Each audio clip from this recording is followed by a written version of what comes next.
welcome back to another episode of Cooking with Alethea. And today I'm continuing on with the fall series, and we're going to be baking today a walnut banana bread. And for a little twist, I'm putting orange zest in it, and we're going to have like a little glaze over top of it, just a slight glaze over top of it to give it that sweetness and goodness all the way through. So we are full force into fall now, so summer is long gone. Bye summer, long gone. So we're making more fall treats, like I said. Before we get started, I would like to say, if you haven't already, subscribe to my channel, Cooking with Alethea. I make lots of fall treats during this fall time, and as we get into the winter, I'll be making winter treats and comfort foods. So if you like what you see, give it a thumbs up and, write a comment or two and subscribe to my channel, Cooking with Alethea. You won't be sorry. So I'm going to show you right now the ingredients that we have for this delightful dish today, which is the banana nut bread, like I said. We have 3 ripe bananas that I went ahead and mashed. And you don't have to mash the life out of them if you don't want to. You just mash them like this. You can leave some chunks in it. So that's 3 ripened bananas. We have about a teaspoon of orange zest. I'm putting that in there today. We have 1/4 cup of milk. You can use whole milk. I'm using organic almond milk. I don't drink much of the regular milk. We drink a lot of almond milk here. So I'm using 1/4 cup of almond milk. We have 1/2 cup of oil, 1 teaspoon of vanilla extract we're putting in there, 2 eggs. I'm putting some ground cinnamon and some nutmeg. This is pumpkin spice, but I'm going to get out my nutmeg to put in there. Like I said, the 2 eggs, and we scrambled them up a little bit. We have our 1/2 cup of chopped walnuts, and we have 1½ cups of flour. I think it's 1/2 teaspoon of cinnamon, not cinnamon, I'm sorry, 1/2 teaspoon of salt, and 1/2 teaspoon of baking powder, or 1 teaspoon of baking powder in here.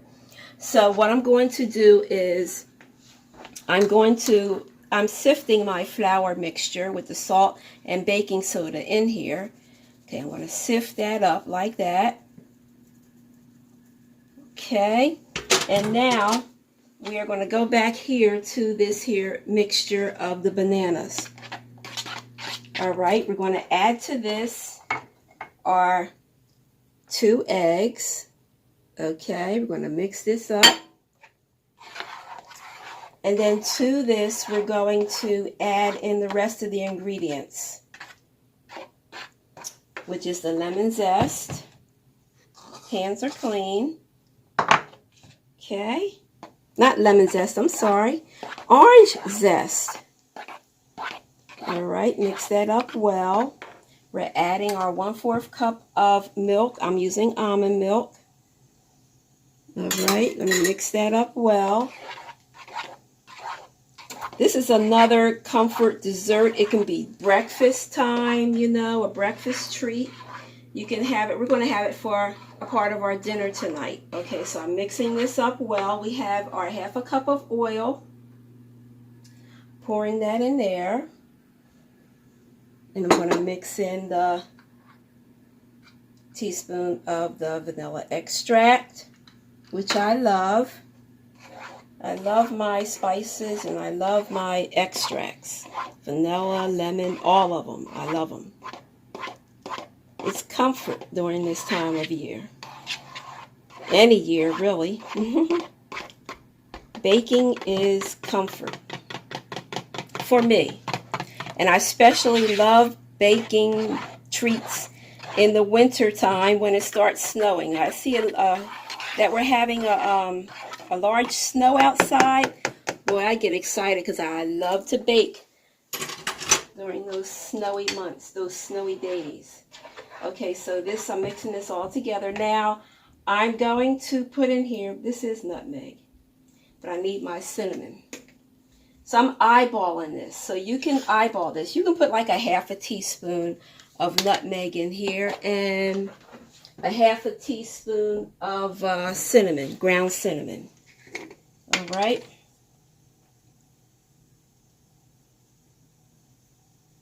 There we go. That's about a half or so.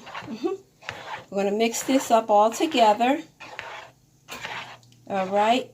That should be mixed well already.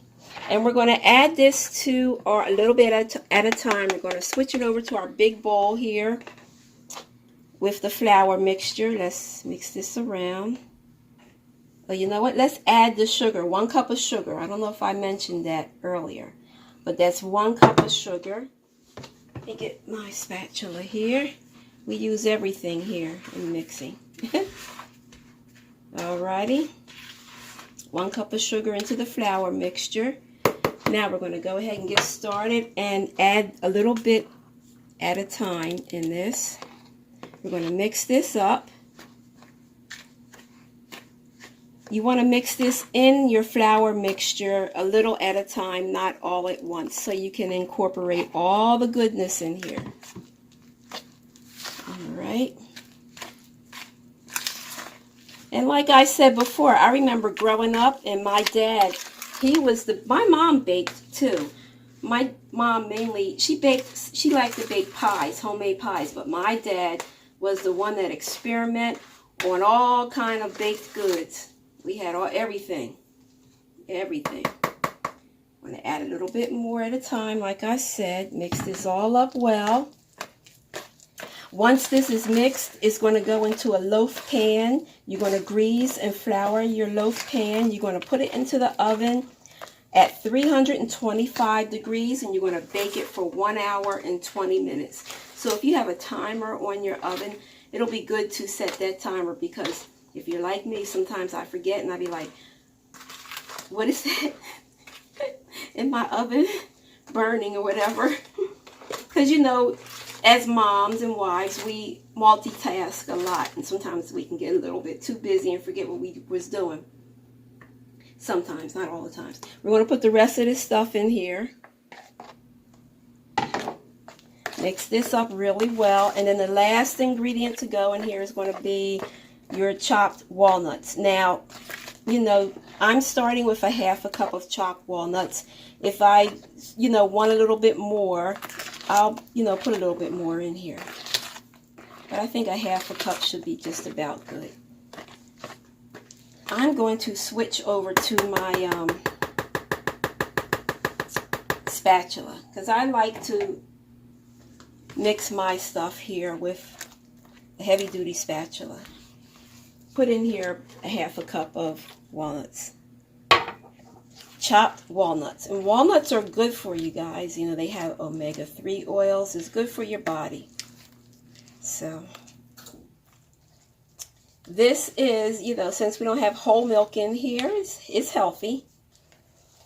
The sugar could have been substituted with our stevia. Once again, if you know, don't use sugar in your at all, you can substitute your sugars for stevia, and that works just as well. Only thing with the stevia, you don't use a lot, because stevia, only 2 drops, and that's tastes just like sugar. You don't want to put too much in there, or it'll be like messed up. All right, so this is about good here. This is how your mixture looks. Okay, if you want a little bit more cinnamon, maybe I'll put just a dash more cinnamon in here, because I love cinnamon in my fall treats. That's about good there. We're going to transfer this into our loaf pan over here. Greased and buttered loaf pan. Our oven has been on since we started, so it should have reached its temperature now. I didn't hear the bell on it. Okay, everything into here. All that goodness. Get it all in there if you can. Alright, so that's it there. That's our banana nut bread with orange zest. It's getting ready to go into the oven, like I said again, 325 degrees, and you're going to bake it for 1 hour and 20 minutes. We'll be back with the final presentation of it. I'm going to show you guys how we're going to glaze, slightly glaze the top of this and what we're going to use. And we're back with the final presentation of our banana walnut bread with orange zest. Here we go, guys. It just came out the oven a few minutes ago, and I made a glaze. We made a glaze of confectionery sugar and a little bit of milk, and whisk it together and just drizzled over it and then slice it. So let me bring out a slice here. Whoa, whoa, whoa, whoa. Let's see. There we go. That is our slice of our banana bread. This is very hot. Let me just put it down. That's very hot. But it looks delicious. Let me take a little piece here and try it. It's very good. It's moist. It's delicious. You guys should try this as your fall treat. Comfort food. This is the season for comfort foods. So we'll be making more treats. We're going to go off the beaten path a little bit. Just a little bit. Everybody deserves a cheat day now and then. And fall is the perfect season to have your cheat days. So the next video we do, we can call it part 2. We'll call it sweet treats, the next video. And I'm not going to tell you what we're going to make. Just stay tuned and be surprised. So if you like this video, once again, give it a thumbs up. And don't forget to subscribe to my channel, Cooking with Alethea. I will see you next time for our sweet treats part 2. Have a good week, everybody. See you later.